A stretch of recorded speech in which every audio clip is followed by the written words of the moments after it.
rehabilitation гэсэн тийм зорилт тавиад ажиллаж байгаа. Тэгээд зорилтынхаа бол хамгийн анхны алхмыг хийсэндээ бол туйлын баяртай. Логик дистаралтай ойлгох л ерөөсөө гол байсан. Манай би бас мөн англи хэлийг зөндөө олон жил үзсэн. 5 дугаар ангиас хойш үзэх сургуульдаач үзсэн. Тэгээд дээр нь 10 жилдээ бол английн нөгөө олимпиад аягүй оролцдог байсан. Тэгээд уул нь бол өөрөө нөгөө арай нэг тийм боломжийн гэж боддог байсан. Гэхдээ бас л яг нөгөө учраа олдоо. Яг өнөөдөр бол ингээ учраа олчлоо. Ямар ч гэсэн ингээ логик дистаралтай ингээ өнгөөр ялгаад ямар ч гэсэн нэг наалтцтай тийм болсондоо баяртай.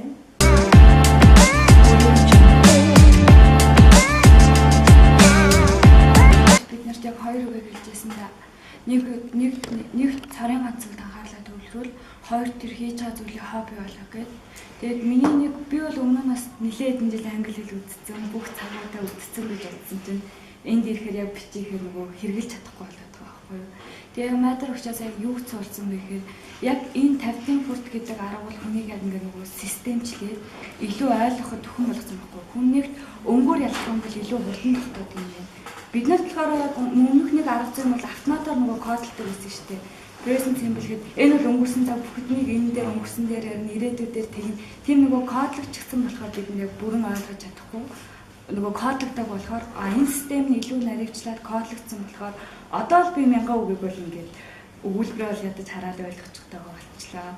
Цаашд бол яг ингээд яг хийснээр ингээд нэгт анхаарлаа төвлөрүүлээ сурчлаа. Одоо л ингээд хоббигоо болгоод яг илүү өдөр тутамдаа хэрэгэлдэг. Яг л нөгөө англи хүн шиг болохын тулд хичээх тийм зорилго тавьчихад байгаа.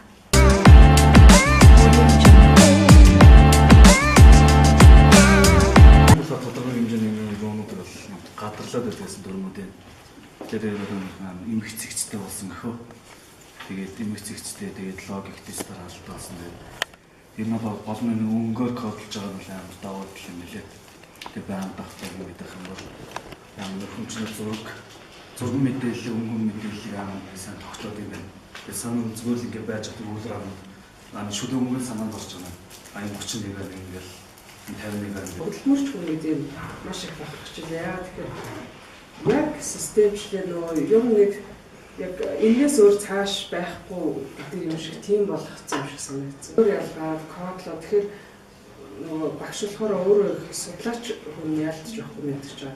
Хүн Монгол хүн нөгөө яг ямар хөө байдлаар бүртэж болох уу гэдэг ингээд бүр айгуу судлаад ойлгоод шинжлэх ухааны баг шинжлэх ухааны төвшөндөө ингээд бүр бичгийн хэл тэрийг бүр ингээд яг туйлд нөхцөл судалсан юм шиг санагдсан. Харин нэг хүмүүс бүр нэг ясны хийх дургүй юм гэж нэг байдаг шүү дээ.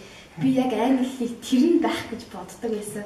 Тэгээд тэгсэн чинь харин манай ах намайг энэ сургалтанд суугаад үзээдгээ. Тэгээд суугаад үг цээжил чадчихвэл гэртээ очиод имэдээ зааж өг, хичдээ зааж өг гэдгийгсэн баггүй. Тэгээд би эхний суусан өдөр ерөөсөө нэг тийм өөрөө хичээгээгүй, дайчлаагүй, анхаарлаа хандуулаагүй. Дараагийн өдрөөс нь ингээд яг хараад ирэхээр ингээд өнгөөр ялгцсан хэсэг надад яг зураг зурж байгаа юм шиг санагдсан.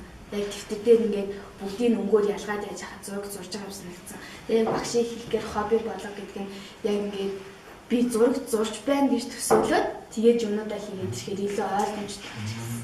Цаашаа яг гэхээр яаж чадахгүй юу л ингэж бодоод тэгээд нэг ING гэж бодоод байдаг шүү дээ. Таймгүй тэгээд тэрийдээ энэ хаваа айгуу хурдан танилцлаа. Тэгээд маш үр дүнтэй яг нөгөө суурь айгуу зүг тавьчлаа гэж би бодоод байна.